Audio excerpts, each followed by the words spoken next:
O Senhor é o meu pastor, e nada, nada, nada me faltará. Deitar-me faz em verdes pastos e leva-me pra junto das águas tranquilas.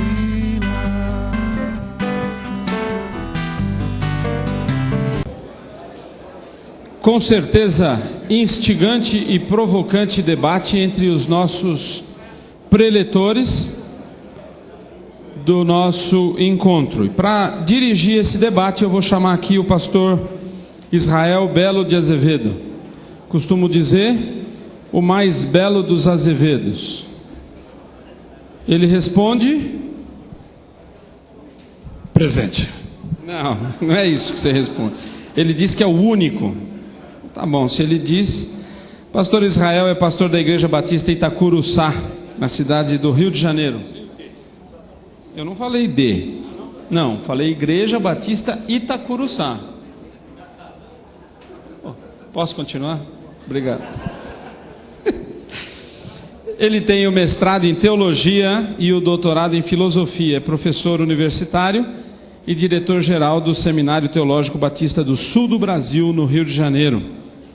Ele é autor de diversos livros, dentre eles Celebração do Indivíduo e Fruto do Espírito, ambos publicados por Edições Vida Nova. Eu vou pedir que o pastor Redondo, Márcio Redondo, esteja aqui conosco. Ele vai orar, entregando esse momento que nós vamos ter aqui, pois o pastor Israel vai assumir e chamar tanto os preletores quanto os seminaristas para estarem aqui na frente.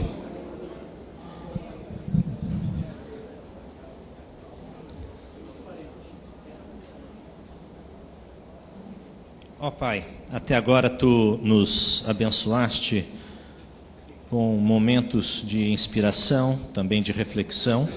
Agora nós vamos partir para debate, para reflexão, mediante a discussão de ideias. Tudo tem sido bom até aqui. Nós agradecemos esta manifestação da Tua graça.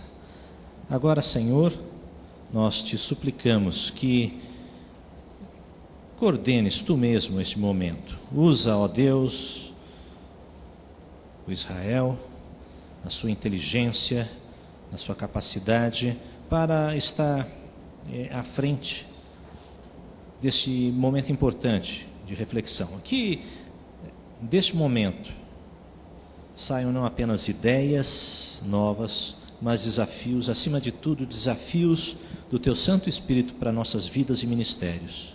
Nós oramos em nome de Jesus. Amém. A orientação que eu recebi é a seguinte: que os que têm as suas perguntas da palestra de ontem à noite, da devocional desta manhã e da palestra também desta manhã, devem formulá-las ou formulá-la por escrito. Então eu vou convidar o pastor Valber Fernandes da Silva para, nesse corredor meu à direita, e o Estevam no corredor meu aqui à esquerda, para ficar indo e vindo sobre os trilhos, trazendo então as perguntas de quem levantar as suas embranquecidas mãos. Ok? Então quem tem, levante, eles vão recolhendo e trazendo aqui, e nós vamos lendo para os preletores. Então eu quero chamar os irmãos preletores, dessa vez só irmãos, não temos nenhuma irmã. Pastor Dr. Russell Philip Shedd,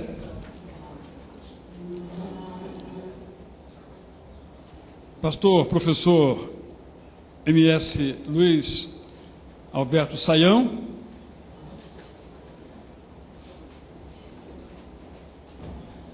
pastor MS Ed René Kivitz, que segundo ele aprendeu quer dizer Ed René quero, aquele pássaro sempre presente nos campos de futebol lá no Rio Grande do Sul.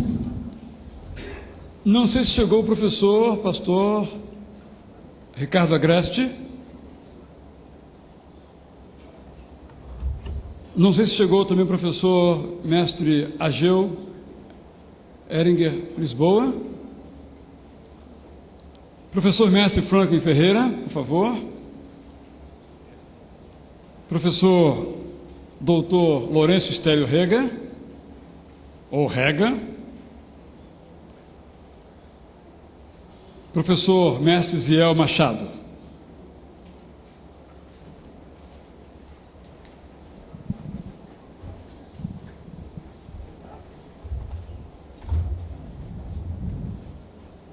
Todos tiveram. Quem não esteve ontem à noite na palestra de abertura do Saião? Ok. Então, naquele encontro de ontem, para abrir o nosso evento, o professor Saião nos entrou no tema, mostrando um pouco da formação dos protestantismos no Brasil, desde o período da colonização e depois o período do liberalismo, no século XIX, até os dias de hoje, com todas as suas ramificações. E terminou apresentando alguns desafios de encontro, desafios para o futuro, porque de fato a grande pergunta, que também foi de certo modo um pouco da peroração do pastor Kivitz, é o que vem depois. Claro que é um exercício, porque se alguém soubesse, escreveria um livro a respeito, né? Ninguém sabe. O Gilberto Dimstein escreveu um artigo há uns 15 anos, mais ou menos, em que ele diz que coleciona todos os vaticínios de economistas, porque do jeito que as coisas vão no Brasil, vai ser assim, vai ser assado e tal, ele coleciona para se divertir, porque ninguém acerta nada, é impossível acertar, não é? De igual modo isso se aplica ao campo teológico. Quem imaginou que um dia surgiria a internet, ou quem imaginou que um dia surgiria uma igreja como a Universal do Reino de Deus? O futuro está completamente aberto, não é? Vieira nos ensina a esse respeito. Hoje pela manhã, então, o Dr. Shed nos desafiou a integridade, de como podemos ser, nesse mundo tão caleidoscópico, vertiginoso na sua velocidade. Lembrou a sua própria experiência pessoal em relação à velocidade, e eu exatamente me lembrava de Machado de Assis, nos seus romances, em que uma das atividades das pessoas era ir até o porto e esperar o paquete que vinha de Paris com o jornal, 3 meses depois. Então era o grau máximo de atualidade. Então, naquele dia as pessoas devoravam as novidades de Paris. Isso é impensável hoje. O que mudou nas nossas relações com o nosso próximo, com o nosso Deus, ou não mudou nada? É preciso renunciar à velocidade e irmos pelo caminho mais calmo, ou temos que correr como os heróis de Hebreus? E depois o pastor Ed René Kivitz nos desafiou com uma ideia, talvez motriz, não sei se foi esse o objeto dele, estava isso no seu esboço, de que a chamada pós-modernidade é menos má do que parece. E, na verdade, segundo ele, é melhor do que a modernidade. Bem, essa é uma questão que vamos debater. Então, agora, algumas perguntas que já chegaram aqui são desse mesmo Jaez. Então, cada um vai ter a oportunidade de responder mesmo aquela pergunta que foi formulada diretamente a alguém. E eu vou começar um pouquinho com um vocabulário. Eu acho que seria muito bom cada um de vocês nos posicionar em relação ao vocabulário. Este é um grande desafio. Por exemplo, É muito comum se taxar alguém de fundamentalista ou de liberal, mas certamente quem o diz não sabe o que é uma palavra e nem o que é outra. Mas antes do vocabulário, eu quero fazer um apelo que eu faço todo ano, nunca consegui um adepto sequer. Mas o William Carey pregou 14 anos até a primeira conversão. Eu espero que vou até o fim.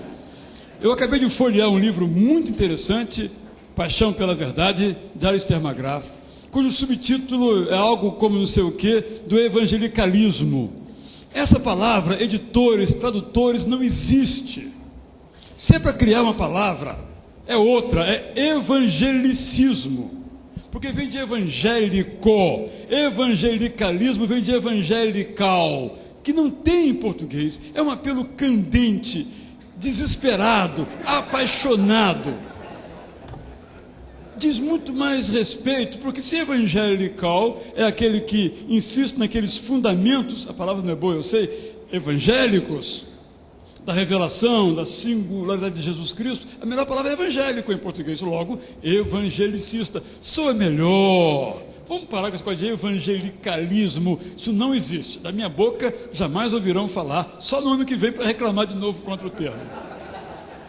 Então eu gostaria de, começando aqui pelo professor Ziel, que é um sociólogo da religião, que, assim, em rápidas palavras, nos conceitue, na sua visão, esse termo pós-modernidade ou pós-modernismo. Bom dia, irmãos. Eu trabalho esse conceito mais como uma condição, onde há determinadas predominâncias diferentes da que foram encontradas naquilo que foi classificado como modernismo. Então eu vejo como um movimento crítico à modernidade, e nesse sentido uma grande oportunidade para a gente fazer coro com essas críticas, algumas delas. Eu entendo então que esse pós-modernismo como uma condição onde se coloca sob suspeita os postulados, as promessas, as propostas do modernismo, no qual nós podemos encontrar algumas concordâncias e outras discordâncias.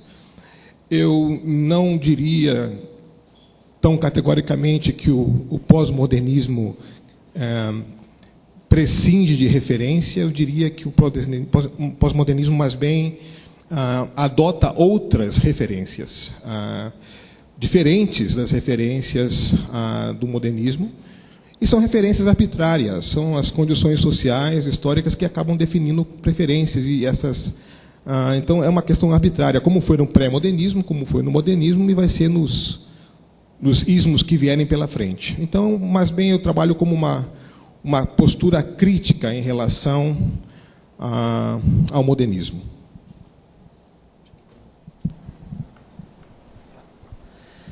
Eu prefiro adotar a expressão de Anthony Giddens, que eu acredito ser muito mais explicativa, porque na realidade nós estamos hoje, segundo Giddens, na verdadeira modernidade. Então ele fala de modernidade tardia, porque na realidade, eu discordo um pouco do Ed, o que nós chamamos de pós-modernidade tem um centro, sim. O centro é o homem, mas não o homem como pessoa, CPF e tal. É o homem como sua natureza instintiva, o seu interior. Agora eu vou brincar com você, o seu intrassubjetivo, que passa a ser determinador e irresistível da sua condição de vida. E para mim o grande ideólogo da modernidade tardia é Nietzsche, quando ele fala da vontade de potência, aquele grande vulcão irresistível, e nesse caso na minha maneira de entender, a verdadeira modernidade, que a modernidade foi o desencantamento da natureza, tirar Deus da natureza para colocar o homem. Só que colocaram só a razão, colocaram a técnica, colocaram o progresso como resultado disso. E na modernidade tardia, ou essa verdadeira modernidade, é o intrassubjetivo, é o interior do homem, as pulsões internas, nada de psicanálise ou psicologia, uma expressão mais que vamos falar no campo da filosofia, os impulsos internos irresistíveis e que determinam o que o homem vai ser. Então agora você começa com Tales de Mileto explicando o mundo o homem inserido na natureza. Você vem na filosofia e chega hoje, é a natureza dentro do homem que determina o que ele vai ser. Então há, na linguagem de Nietzsche, uma transvaloração de todos os valores. Então eu preferiria usar o termo modernidade tardia. É claro que aí vem Dussel tentando mostrar a necessidade da vivência da alteridade, e ele fala que nós precisamos caminhar para a transmodernidade, que é uma superação da modernidade, quando você sai de dentro de si para enxergar o mundo através do outro. Você não tem que ver o outro, tem que ouvir o outro, porque ver, você é o ativo, você diz o que o outro pensa. Agora, ouvir o outro, você vai ouvir a partir do que ele pensa. Então, nesse sentido, temos que caminhar para uma transmodernidade. A rejeição de metanarrativa, completa rejeição de metanarrativa, então não há nenhuma estrutura metafísica para explicar a realidade. Com isso, também, a rejeição de verdade absoluta, ou de qualquer absoluto. Eu acho que, a partir disso aí, então, o que seria a modernidade tardia, os estertores da modernidade, são basicamente negativos. Então, aversão à lógica, aversão à racionalidade, aversão à categorização, definições precisas, ênfase no relacional, como foi dito aqui, ênfase no politicamente correto. Então, nesse sentido, as críticas foram feitas aqui, por exemplo, ao neopentecostalismo, seriam vistas por um homem pós-moderno como falta de amor, falta de caridade, alguma coisa nesse nível aí. Então, são alguns itens aí. Fugacidade, eu acho que é a palavra-chave da pós-modernidade. Tudo é fugaz, nada se perdura. Uma crítica violenta a qualquer tipo de autoridade, qualquer construção de saberes também. Então, a inteligência não é mais a questão de você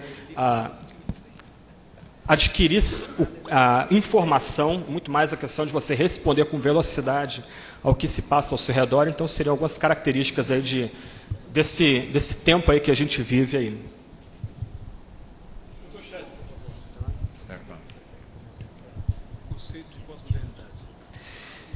Minha ideia da pós-modernidade é justamente que não existe confiança mais na revelação. Isto é, que tem um Deus que se revela. Portanto, não podemos confiar na Bíblia, não podemos confiar em pessoas que dizem ouvir Deus dizer tal coisa. Portanto, estamos num mundo que é completamente horizontal e vamos buscar as melhores fontes de informação e para onde nós pendurarmos nossas convicções neste mundo. Agora, o crente, quem crê na palavra, quem crê na verdade absoluta, quem crê na pessoa de nosso Senhor Jesus Cristo, que veio encarnado, claro, é de uma outra categoria. Não é nem pós-moderno, nem moderno, nem nada. Ele é verdade. Daí estamos aí diante desse desafio tremendo da revelação.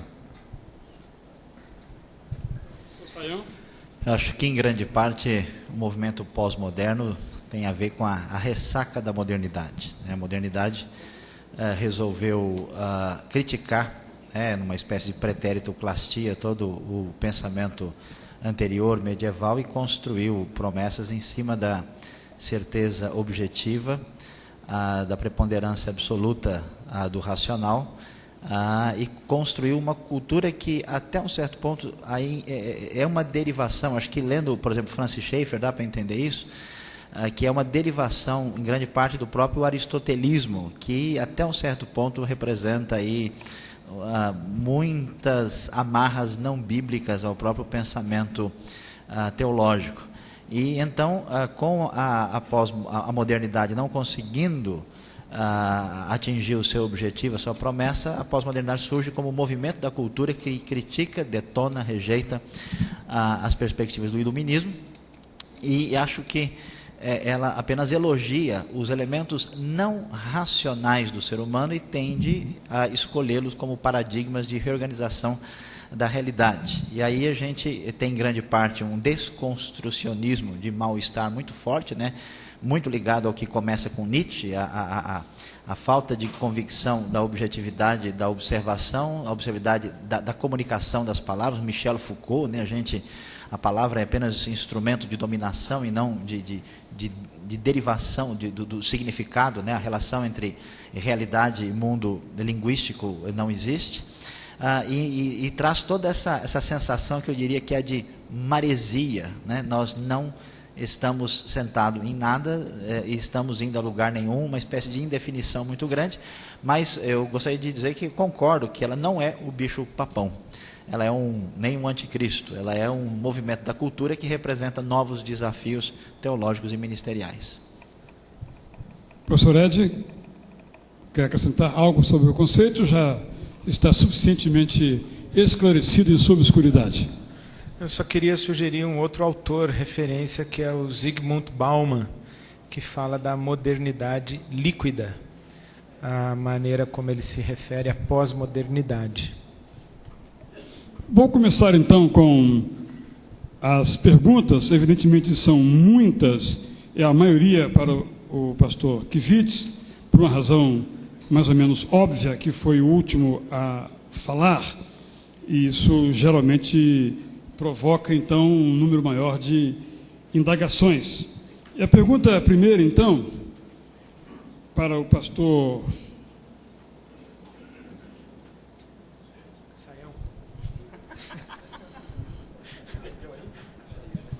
Era para o pastor Shed, está aqui.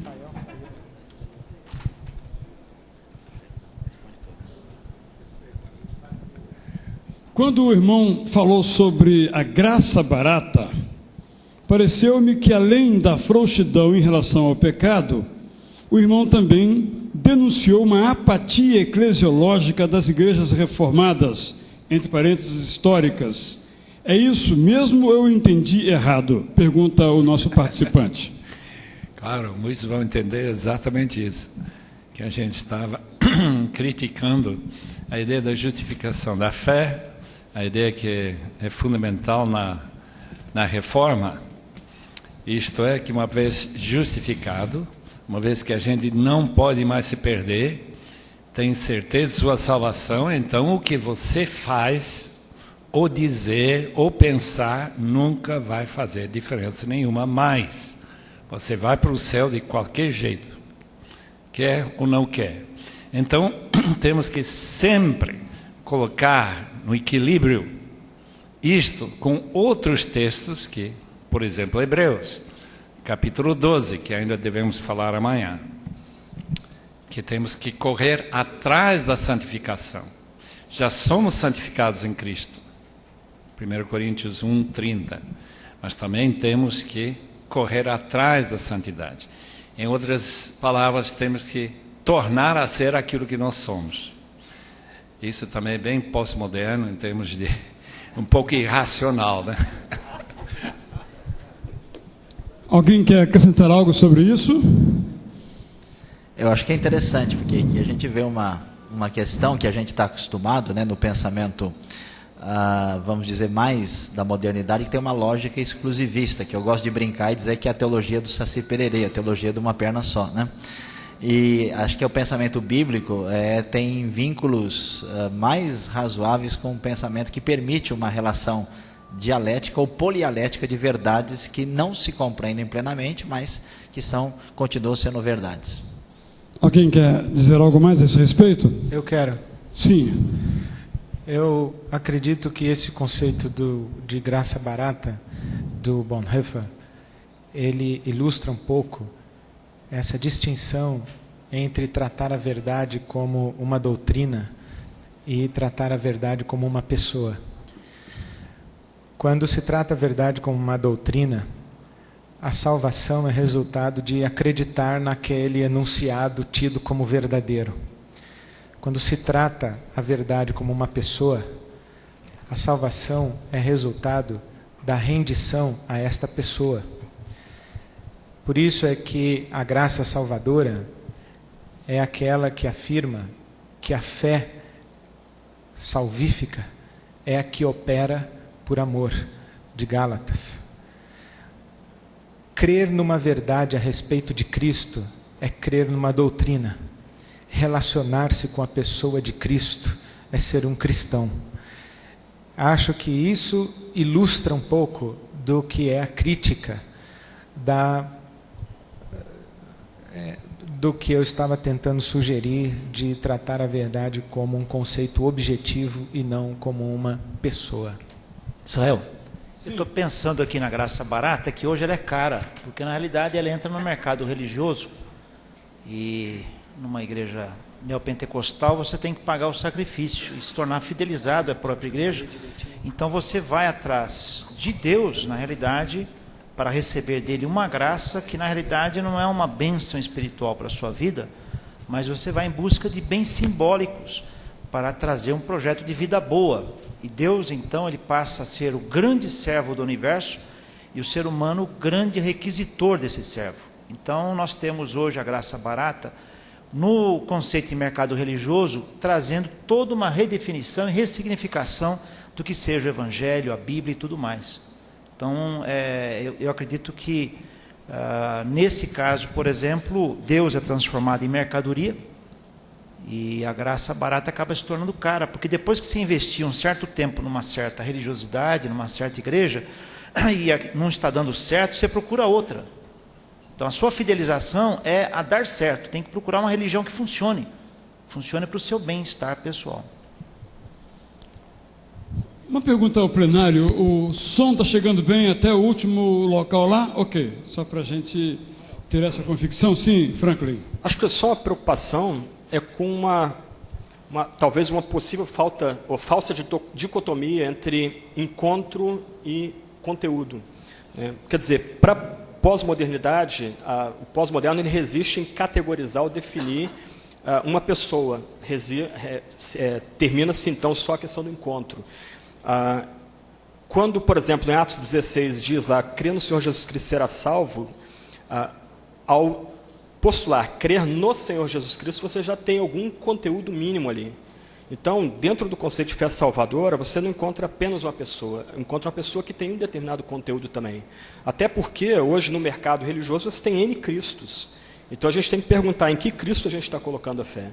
Karl Barth, talvez é o grande teólogo aí do século XX, ele, por um lado, ele cria, na verdade, enquanto encontro, mas ele escreveu 6.000 páginas de teologia sistemática, né? Ok.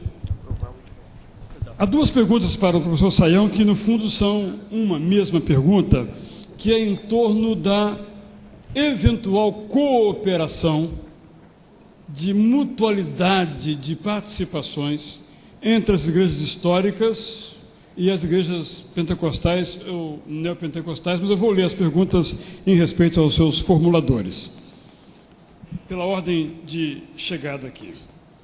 Qual seria um bom ponto de contato para uma possível união entre os reformados históricos e os pentecostais e neopentecostais, a fim de que os primeiros ajudem os segundos na busca de referenciais e no que os segundos podem ajudar aos primeiros? Em que os primeiros são os reformados históricos, os segundos são os pentecostais e neopentecostais, não colocou os neo como terceiros. As igrejas históricas, segunda pergunta, dentro da proposta de diálogo com as igrejas pentecostais, poderiam mentoreá-las com respeito à erudição? Pergunta, no que as igrejas pentecostais poderiam mentorear as históricas? Ou não existe possibilidade de haver uma mão dupla nessa aproximação? A pergunta é bastante relevante. Eu diria que as igrejas históricas, elas, de modo geral, adquiriram uma relação de mínima permeabilidade com a sociedade e a cultura nacional. Elas funcionam principalmente como uma subcultura, e grande parte dela, subcultura estrangeira e envelhecida. Então, por isso que as igrejas históricas perderam a sua relevância e capacidade de interação. Elas crescem muito pouco, devagar, e estão numa situação, de modo geral, em dificuldade. Os neopentecostais, principalmente, grande parte dos pentecostais, são pessoas do nosso tempo. Eles são verdadeiros pessoas da realidade pós-moderna. Essas pessoas são novas, eles vieram de uma realidade que a gente chama de fora da igreja. A maior parte desses convertidos tem menos de 10 anos de igreja. eles raciocinam e a maioria deles vem da classe baixa brasileira, as igrejas históricas. Tem muita gente de classe média e alta que se identifica muito pouco com o povo. Então, do ponto de vista sociológico, cultural e de real percepção da realidade do mundo, as igrejas neopentecostais, que nós vamos até tentar mexer um pouquinho nisso hoje à noite, vamos sair correndo rapidinho para não ter que encontrar com ninguém depois, elas acham que tem muita coisa a ensinar e muita realidade a revelar para a maioria dos históricos. E claro que esse boom, né, religioso, quase que catártico e mais ou menos espontâneo, não tem maturidade teológica nenhuma. Mas as nossas igrejas reformadas, históricas, também não tinham quando começaram. Muitas delas começaram de maneira tanto quanto semelhante. E eu acho que há um espaço, uma possibilidade de uma aproximação. Eu estou falando isso não de teoria, de prática. Eu tenho pregado e participado de igrejas pentecostais fogo puro mesmo, e aproximando. Inclusive na mensagem. Inclusive na mensagem eu mudo a forma, não o conteúdo. Aí a forma eles percebem como uma linguagem semelhante, só que não pode passar o vídeo para ninguém ver, tá? A forma eles percebem que é diferente, mas o conteúdo é outra coisa. Então é uma coisa impressionante. Eu acabei de receber um e-mail aqui sentado de alguém que está na Europa, que ouviu uma mensagem bastante que está ouvindo, por exemplo, o Rota 66, e diz: puxa, que coisa legal, eu preciso conhecer isso e vou atrás. E a coisa tem a ver com teologia. Então eu sou otimista, né? E citando o grande teólogo Zeca Pagodinho, a vida vai melhorar. Ou melhor, esse não é o Zeca Pagodinho, esse é o outro, né? A vida vai melhorar, né? Como é que é o... Agora fugiu o nome do homem. Martim da Vila. Porque eu estou com o Zeca Pagodinho na cabeça e estou com a foto do Martim da Vila, né? É uma questão pós-moderna e neopentecostal. Então, eu acho que há condições de uma interação, né? Agora, é interessante como, quando as pessoas importam a arte do Rio de Janeiro, não importam os melhores autores, né? Mas, ok. Como é que é? É isso aí. Sim. Repete as perguntas, por favor. A pergunta ao professor Sayão é a seguinte: o que históricos... Ponto de contato. Ponto de contato, o que um pode cooperar com o outro?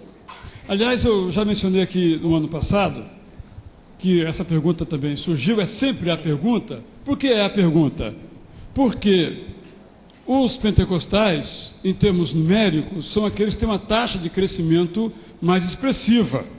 E os históricos, uma taxa menos expressiva. Em algumas tem aquilo que os economistas chamam de crescimento negativo. Coisa de economista, né? Crescimento negativo. De que modo, então, um pode ensinar ao outro? Na verdade, seria isso, né? Então, há um livro muito interessante, está esgotado, um livro pastoral, de um autor chamado Douglas Bannister, A Igreja do Poder e da Palavra, em que ele diz assim: nós pentecostais, aí no segundo capítulo, nós tradicionais, quer dizer, ele as duas coisas, muito interessantes sobre o lugar, vamos chamar, da oração e o lugar do ensino bíblico. Como é que há que haver um encontro aí, é um livro muito interessante e instigante nesse sentido. Então, primeira pergunta, acho que seria a questão de avivamento. Acho que seria o ponto de contato entre históricos e pentecostais. Historicamente, nosso problema aqui é que nosso modelo de avivamento é fineiano. Então, é o avivamento mecanicista, como foi tocado agora na palestra de manhã. Fineiano, Charles Finney, é a legenda. Obrigado. Danke. Então, ok. Foi diretor, foi meu chefe lá no Rio de Janeiro. Tá bom. Uma vez chefe, não tem como correr, né? Então, tá bem, obrigado. Então, nosso problema é que a gente herdou um modelo mecanicista de avivamento que se esgotou aí na metade da década de 80, 90, que a ideia é que, se você quer avivamento, monta uma campanha de oração na sua igreja, acampamento, retiro de oração, faz uma conferência evangelística, você teve muitas decisões, você teve avivamento.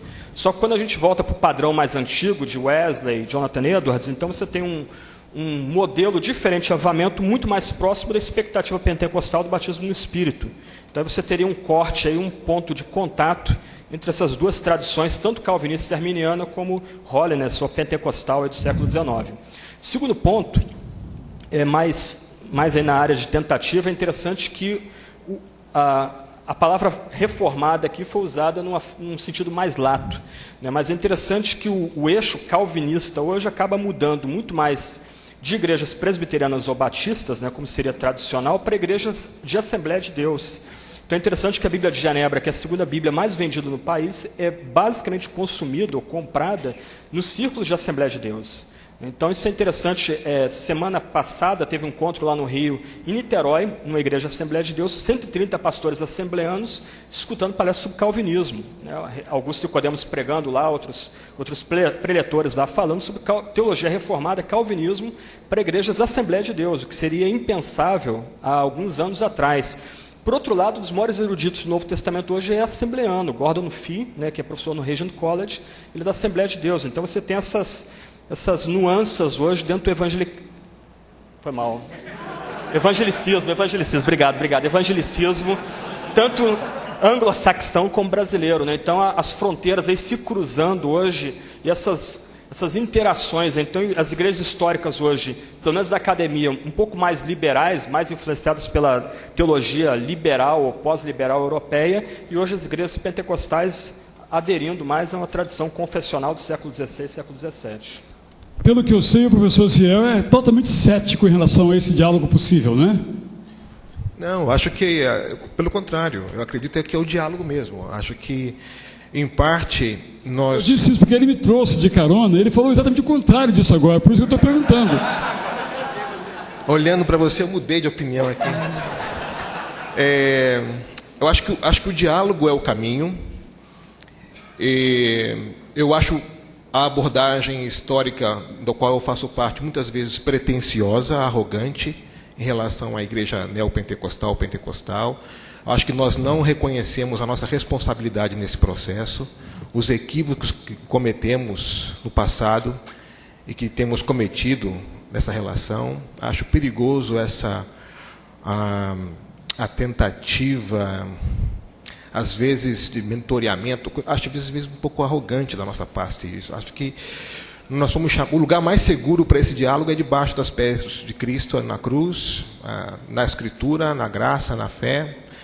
Abrir espaços onde haja espaço primeiro para orar juntos, para crescer na palavra juntos, e aí deixar que as ideias venham. Acho que a metáfora melhor que eu posso usar é a mesa, a experiência da mesa no mistério de Jesus. Jesus traz para a mesa as pessoas mais diferentes, de origens distintas, e na mesa ele serve as pessoas, ele não abre mão em nenhum momento de dizer o que ele é, o que ele pensa, a singularidade da sua obra, da sua pessoa, mas na mesa ele cria um espaço afetivo, afirmador e de diálogo com os pecadores, com os publicanos, e onde ele pode dizer exatamente o que ele é, o que ele vem fazer. Então eu acho que falta para a gente esse espaço à mesa, aprender a teologia da mesa de Jesus aí, né, a comunidade na mesa. E então, enquanto a gente ficar falando eles e nós, essa dicotomia não ajuda em nada a criar espaços de diálogo. Nós somos responsáveis. Eu cresci numa igreja batista, cujo meu pai era pastor dessa igreja, e muitas vezes eu ouvi papai dizendo, né, ele sabe disso, ele está gravando, mas ele sabe o que eu estou dizendo, que se nós não dermos o dízimo na igreja, vamos dar na farmácia. Eu ouvi isso. E eu falo assim, pai, qual a diferença de alguém que diz assim, se você der 10% para Deus, Deus vai te dar tanto? Ele só tem mais fé que a gente, ele pede 100%. Mas a lógica é a mesma. Então, eu vejo muitos problemas lá e cá pelas coincidências de lógicas equivocadas, presentes nos históricos e presentes nos grupos não históricos ou recentemente históricos, neopentecostais, para dizer assim.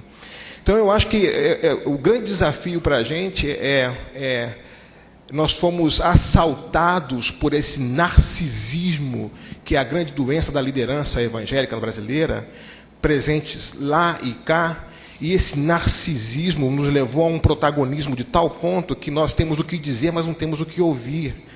Então, espaços como esse, por exemplo, são espaços abençoados, onde a gente pode dialogar. Então, se nós tivéssemos tido mais espaços de diálogo, de comunhão, de caminhar juntos, de fazer da fraqueza do meu irmão o meu espaço de missão e fazer da minha fraqueza o espaço de missão do outro, talvez nós não estivéssemos nessa situação como nós estamos agora. Você não acha, porque conversamos sobre isso, que nós batemos demais uns nos outros? Será que temos que bater tanto assim? É mais fácil bater no irmão do que bater no diabo, não é? Porque o irmão vai dar o outro lado. Então, a gente perde muito tempo num negócio desse. Quer dizer, eu sinto aquele negócio, né? Quer dizer, a gente canta de galo muito fácil com o irmão dentro de casa, mas na rua a gente fica um pouco mais moderado, né? Porque a gente não sabe, como disse o Ed, né? Que reação a gente vai dar. Estamos chutando um pedra ou chutando um cachorro, né? Então, eu acho que falta graça. Acho que a graça barata se manifesta também nessa nossa atitude arrogante, muitas vezes, de buscar um caminho mais rápido para classificar o outro, as etiquetas. E aí que saímos rotulando todo mundo, é muito fácil. Quando eu rotulo, eu não tenho mais o que ouvir. Quando eu rotulo, já sei o que vai dizer. E aí eu ouço o outro pelo rótulo. Então, se nós sentássemos mais juntos, se tivesse aqui os neopentecostais com a gente aqui, ocupando o mesmo espaço que eu estou ocupando nesse momento aqui, vamos orar junto. Quem é você? O que você descobriu do Senhor? Como é que você segue a Cristo? Como é que é a sua vida de pessoal, a sua devoção? O que o Senhor tem revelado a você na Escritura? E aí, aos pés de Cristo, vamos juntos contribuindo, vamos construindo. Agora, tratar a igreja evangélica como movimento é outra coisa moderna, talvez, um pouco arrogante. Eu acho que o espaço é o diálogo, o espaço é ir de novo debaixo da cruz, onde nós nos encontramos, e com a palavra aberta, com o coração aberto, dizer, irmão, o que é que você tem aprendido do nosso Senhor Jesus na pessoa, na sua obra, na sua relação com Ele? Eu vou compartilhar para você o que eu tenho aprendido, as minhas lutas em seguir a Cristo. Você compartilha com as suas lutas. E nós vamos abrindo a nossa teologia, vamos criando laços. E aí é mais fácil, quer dizer, eu acho que a dinâmica, a mesa, a hospitalidade, a mesa, pode nos dar um ambiente seguro para discutir as nossas diferenças. O problema é que nós estamos à mesa, não com a lógica de Jesus, do serviço, mas nós estamos à mesa com a lógica do poder. Nós transformamos mesa em escrivaninha. A lógica do poder diz, a pergunta à mesa, pergunta, quem é o maior entre nós? Isso é a lógica da escrivaninha, é a lógica do poder. Mas a lógica do serviço, à mesa, diz, eu sou maior entre vocês e eu sirvo a vocês. Então, acho que se a gente resgatar, talvez passar a refletir na experiência, que não foi acidental, que foi intencional do Senhor Jesus à mesa, nós vamos encontrar um lugar seguro para discutir essas diferenças. Inclusive tem um novo versículo aí, né? Resistir ao diálogo e ele fugirá de vós, não é? Uma coisa mais ou menos assim. Muito bem, o tempo não é pós-moderno, ele realmente existe e é implacável no seu terror. Então, vamos nos concentrar agora no teólogo Ed Renick-Witz. O primeiro questionamento que vem à sua augusta presença é a seguinte: onde você tira, a pergunta não está aqui não, eu estou reelaborando, depois eu vou ler em respeito, lugar para tanto otimismo em relação à pós-modernidade. Então vamos ler as indagações. Como uma visão otimista em relação à pós-modernidade pode adotar o mesmo procedimento da modernidade? Ou seja, em sua palestra, há uma crítica aos períodos anteriores, modernidade e pré-modernidade, descartando contribuições positivas desses períodos. Poderia a pós-modernidade ser algo bom, descartando-se o período anterior, assim como fez o modernismo? Mas gostaria de ouvir de forma sintética as vantagens do período chamado pós-modernismo, já que a tônica é o relativismo, sublinhado e aspado, me parece grandemente pernicioso, sublinhado, maléfico e destruidor. A tônica é o quê? Relativismo. O relativismo, A outra, ligada a essa, só uma questão de síntese, o participante resumiu assim: veja a confluência dos padrões de raciocínio da seguinte forma na experiência cristã.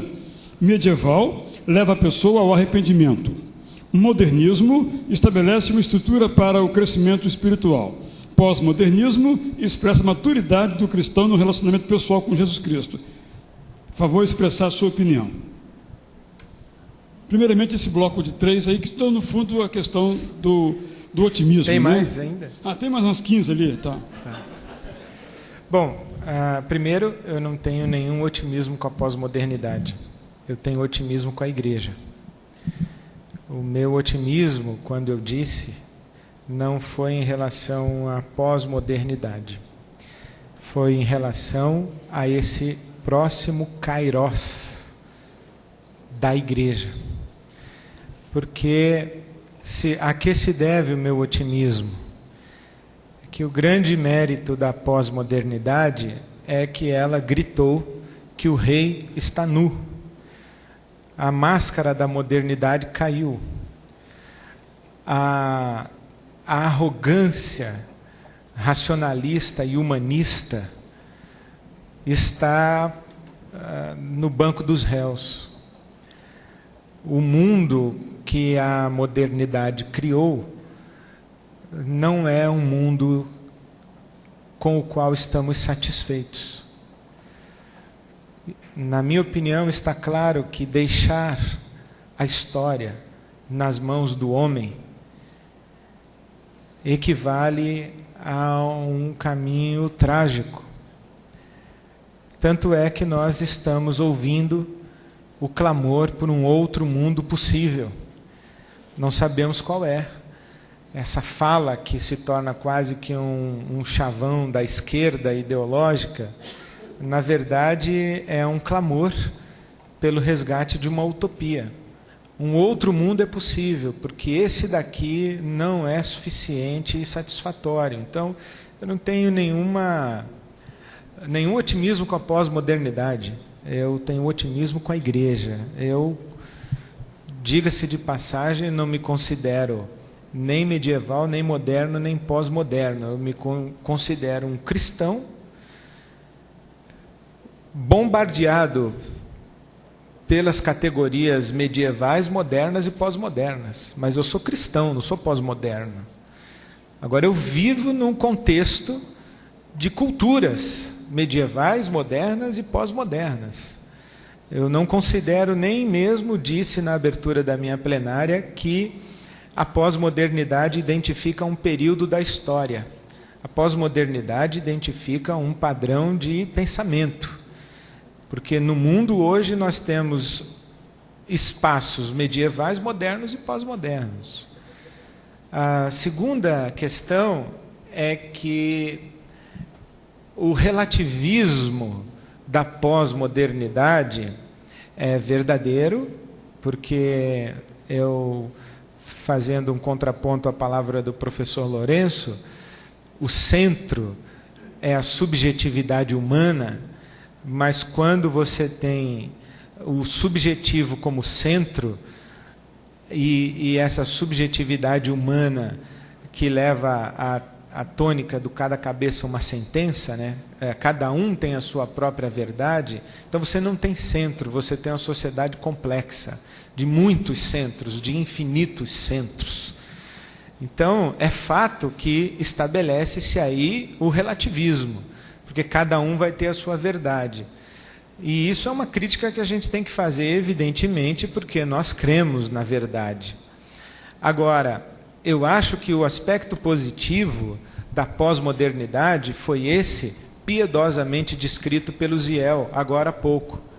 2 pessoas aos pés da cruz, conversando a respeito da verdade que é uma pessoa, e dizendo, diga para mim, como é que você caminha com Jesus, o que você já percebeu de Jesus, o que Jesus já revelou a você, e eu digo a você o que eu aprendi, como é que eu tento caminhar, e devemos crer que nesse processo dialógico, o Espírito de Deus há de nos conduzir a toda a verdade. Eu creio assim, eu não prego para convencer o meu auditório com os meus argumentos, eu prego tentando fazer um esforço máximo para que naquilo que eu falo o Espírito de Deus encontre, entre aspas ou sem aspas, o subsídio para revelar a verdade ao outro. Na minha opinião, eu continuo sendo crédulo a respeito da verdade, mas na minha opinião, toda afirmação a respeito da verdade não é necessariamente a verdade, é uma percepção da verdade. Eu continuo crendo no V maiúsculo de verdade, mas quando esse V maiúsculo está na boca do homem, se torna V minúsculo, V1, V2, V3, V4, V5, V10. E nesse processo de compartilhar os Vs pequenos, o Espírito de Deus revela o V maiúsculo. Não é o dono da opinião que tem a posse do V maiúsculo para transferi-la na sua argumentação racional ao outro. É no diálogo de todos os que percebem e recebem revelação da verdade que a verdade se estabelece por si mesma. Eu termino só dizendo que quando estava me preparando para o concílio, recebi o conselho de um pastor já idoso e disse assim: meu filho, a primeira pergunta do seu examinador será: defina Deus. E você já logo responde: Deus não pode ser definido, e mostre logo quem tem as cartas na mão. Eu falei: deixa comigo, que esse negócio de ser arrogante é comigo mesmo. Fui para o meu concílio imaginando que a primeira pergunta seria: defina Deus. O meu examinador, um homem piedoso, disse: meu filho, sabemos que Deus não pode ser definido, mas ele pode ser percebido, porque se revelou no seu Filho e na sua palavra. Como é que você percebe Deus? Aí eu não sei nem como passei naquele concílio. Israel, só Sim.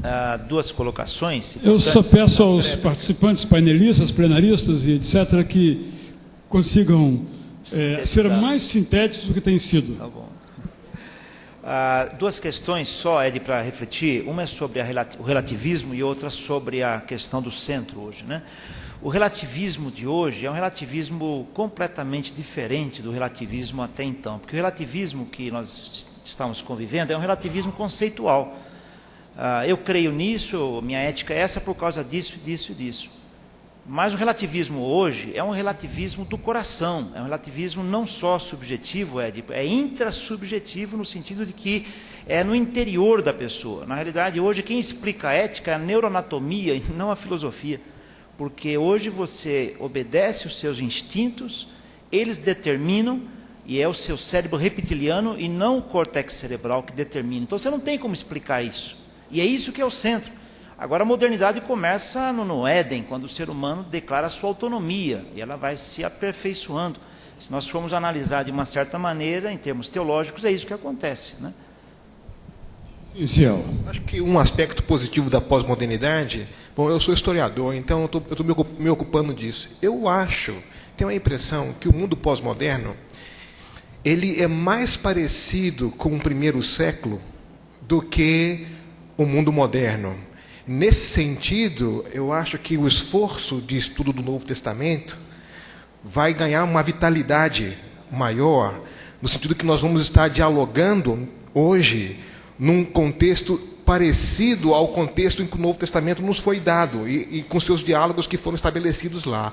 Então eu estou com muita esperança de ver esse diálogo revitalizado, porque vamos ter que refazer nossa apologética, vamos ter que fazer muita coisa, o trabalho de casa, mas eu acho que um aspecto positivo é que o mundo pós-moderno me parece muito mais semelhante ao contexto do primeiro século do que o que nós acabamos de viver até 1989 com a queda do Muro de Berlim. Há, inclusive, um pessoal nos Estados Unidos que tem um site chamado Primeiro Século, com muitos ensaios interessantíssimos sobre Century One, muito interessantes sobre essas proximidades dos mundos. Eu acho que iria até um pouco mais, talvez até quarto ou quinto século, porque é interessante que, por exemplo, Agostinho, ao mesmo tempo que ele escreve 600 páginas da Trindade para dizer o que não é Trindade, ele é capaz de mostrar a superioridade do cristianismo a partir do casamento dos cristãos. Clemente de Roma mostra lá os adolescentes se trocando como escravos para os pais cristãos que estavam no Coliseu voltarem para suas famílias. Eusébio de Cesareia também mostra a superioridade do cristianismo pelos relacionamentos familiares, pelo comportamento ético cristão, né? Então acho que aí você tem um corte um pouco maior. Acho que a gente está muito mais próximo do paganismo do primeiro século, com as religiolícitas e as religiões ilícitas também, do que com a própria modernidade tardia também. Israel, dá para falar mais um pouquinho? Sim. Um dos assuntos assim fundamentais que o Ed tocou na palavra dele, que acho que é uma questão que está mexendo com todo mundo, é o problema da verdade. Por quê? Porque a gente tem um pano de fundo histórico para mostrar que o cristianismo acreditava num conceito de verdade razoavelmente objetivo na história, e aí vem a certeza objetiva do mundo moderno, e que estabeleceu um conceito de verdade talvez um pouco diferente e um pouco mais impessoal. Eu até escrevi um artigo interessante, será que o diabo também é evangélico? E fiz várias coisas, e o diabo pode assinar qualquer declaração de fé, porque ele pode concordar mentalmente com isso. Então a crítica, especialmente dos teólogos neortodoxos e outros, era exatamente tentar ressaltar que a verdade não poderia se circunscrever unicamente a essa observação objetiva da modernidade. Por outro lado, quando a gente pensa nisso, você não acha mais chão onde pisar. Aí você tem o problema dessa subjetividade, esse problema de onde é que está a fonte de referência, que é a crise, quando a gente desmantela os monumentos anteriores e vai construir a partir de onde. Então eu tenho a impressão que a gente tem que pensar e raciocinar de uma maneira que talvez essas coisas não sejam tão antípodas, elas tenham alguma relação de complementaridade ou um outro gráfico matemático para estabelecer a sua relação, que é necessário estabelecer um paradigma de firmeza, de acesso ao conhecimento, porque por mais que a verdade seja uma pessoa claramente expressa na Bíblia, isso está num texto gramaticalmente identificável. Então a relação entre esses dois elementos precisaria talvez ser debate de um próximo congresso aí para reflexão mais aprofundada. Ed, um pouquinho mais, acho que já respondeu, mas em respeito também ao perguntante, um deles ficou um pouco incomodado, achando que você fez uma desconstrução da história da igreja, dos 500 anos, foi o que ele colocou aqui, de história da igreja. E não tem nada desse legado para esse tempo pós-moderno. E o outro, então, pergunta, uma vez que as dignações pré-modernidade, modernidade, pós-modernidade são padrões de pensamentos, não períodos de tempo, igrejas que ministram nos padrões pré-modernos e modernos estariam mesmo ultrapassadas? Não existiria espaço para essas igrejas também na presente sociedade? Bom, eu penso que o grande legado da igreja nos últimos 500 anos somos nós. Nós estamos aqui. O Evangelho chegou até nós. Nós somos cristãos. E foi esta igreja que nos evangelizou. Então, qualquer legado além desse, para mim, seria menor. A grande questão é que eu comecei dizendo que ser relevante em 1400 implica uma forma de pensar e agir. Ser relevante em 1800 implica já uma outra forma. Ser relevante em 2007 implica uma outra forma. O grande erro é nós pretendermos cristalizar um pensamento, uma elaboração teológica, uma metodologia, etc. Essa é a grande crítica. E o fato de que funcionou lá é que chegou até aqui. Só que para chegar à próxima geração, nós temos que pensar que nós não estamos mais lá em 1400, 1500. Nós estamos aqui. Eu estava conversando ontem à noite dando exemplo que um menino de 14, 15 anos hoje, ele está diante do computador, fazendo trabalho para a escola, baixando música no MP3, falando do Messenger, jogando videogame, falando no celular e fazendo tudo ao mesmo tempo. Aí a gente pega esse menino de 15 anos e coloca numa liturgia onde ele tem que ouvir um pregador num arrazoado moderno, cartesiano, por 1h10, e diz que ele não quer saber de Deus. É isso que nós estamos conversando. Nós temos que considerar o nosso tempo e considerar a nossa tematização, a nossa linguagem, as nossas mídias, a nossa abordagem, as nossas estruturas. Mas o grande legado da igreja nesses últimos 500 anos está aqui presente, por exemplo, nesse auditório, somos nós. Ela nos evangelizou. E esta consciência de nossa convivência ou contemporaneidade deve nos levar, então, a um teísmo aberto? A pergunta é de vocês, não é minha, para ficar bem claro. Eu agradeço muito a pergunta que me é encaminhada, porque me dá a oportunidade de esclarecer. Eu tenho muita simpatia por algumas leituras que são próprias do teísmo aberto e da teologia relacional, mas eu não sou um adepto do teísmo aberto, assim como tenho muita simpatia por algumas leituras da teologia da libertação e não me considero um teólogo da libertação. E, na verdade, eu tenho muito mais críticas ao teísmo aberto do que concordâncias.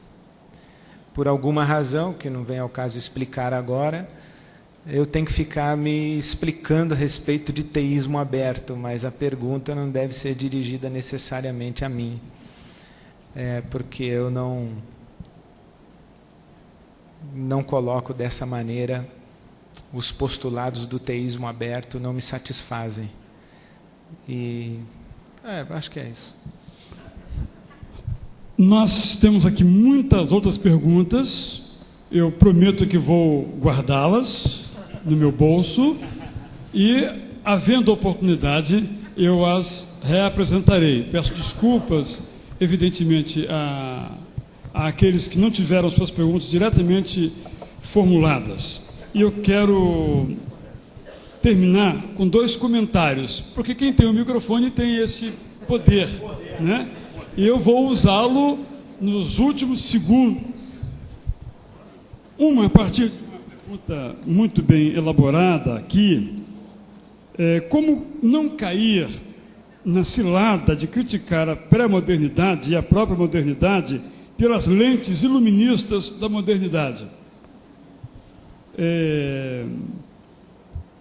Eu gosto de pensar que nós somos cronocentristas. É um tipo de etnocentrismo do tempo. Nós não temos como olhar para o nosso presente e nem para o passado, senão com os olhos que nós temos, que são os do presente. Então nós temos que fazer sempre um exercício de paixão em relação ao tempo e distância em relação ao tempo. Mas isso é muito difícil. E quando você não se posiciona, você é criticado. E quando você se posiciona sabendo da efemeridade do seu pensamento, você também é criticado. Então, encontrar esse equilíbrio aí é uma tarefa muito valiosa. A segunda coisa é que nós também não conseguimos pensar fora dos estereótipos, das caixinhas. Então, se um indivíduo para usar a imagem que agora é referida, um teísta aberto, nada nele presta. Se o indivíduo é evolucionista, e um dos livros mais extraordinários sobre Deus se chama A Linguagem de Deus, em que o autor é evolucionista, livro lindíssimo, apaixonante, porque ele é evolucionista e eu não sou, no caso de quem não seja, não me defini, não vou dizer a respeito, leio o meu livro No Princípio Deus, que deve sair nos próximos dias, também não tem nada nele que presta. Nós temos que superar essas categorias que voltam ao começo da nossa indagação. Se o cara é pentecostal e eu sou tradicional, nada dele presta, ou ao contrário. Ou se ele é de uma igreja dita ultrapentecostal, os termos eu sou muito cuidadoso, não creio em neopentecostal, eu acho que é um ultrapentecostal. Como não creio que haja pós-modernidade, há uma ultramodernidade ou uma hipermodernidade, mas são palavras. Temos que superar esses limites não só conceituais, estereotipados, bem como de alguma outra natureza. E por último, eu acho que é importante esse alerta que veio aqui em letras, eu diria, microscópicas, pelo menos para mim, que não uso mais óculos. Tenho medo da expressão, é tudo farinha do mesmo saco. Exemplo, eu vou ler como está. Creio que existam igrejas neopentecostais que não adotam a graça cara, como, entre aspas, é claro, como também existem igrejas tradicionais muito sinceras. Um erro não anula a verdade. Eu acho que é um pouco disso que eu estou dizendo aqui, de nossa necessidade de catalogar e de classificar, né? Então, cada um de nós aqui recebe críticas, e vocês também, não por aquilo que pensam, mas por aquilo que acham que nós pensamos. Recebemos agora um exemplo disso em relação ao teísmo aberto. Perguntamos agora, e ele respondeu. Isso se aplica, por exemplo, ao Franklin, também, que tem certas posições no campo soteriológico. Mas qual é a posição dele? Qual é? Nós classificamos. Então, se vem dele por ele ser desse modo, então, como se desse para classificar? Né? Temos que pensar do Saião e do Pastor que Sérgio. há um descolamento epistemológico. Bom, quem veio aqui o ano passado entendeu a minha piada. Do deslocamento, quem não veio não entendeu. Então, aqui não tem replay. O ano passado foi o ano passado. Ok, gente, então, infelizmente, temos que terminar. Peço desculpas a vocês, mas tentaremos voltar às indagações. A palavra volta ao comandante em chefe das reuniões da manhã, da tarde e também da noite. Obrigado, pastor Israel. O senhor pode recolher todos os seus papeizinhos aí. Eu descobri que esse poder do microfone é um poder compartilhado. Porque junto com quem tem o microfone tem o técnico do som. Pode acabar com isso daqui. E é um poder efêmero, porque a pilha pode acabar. Então, antes que a pilha acabe, eu preciso dizer para vocês que eu recebi um recadinho aqui. Favor avisar que há vagas no ônibus de retorno ao Rio de Janeiro. Os interessados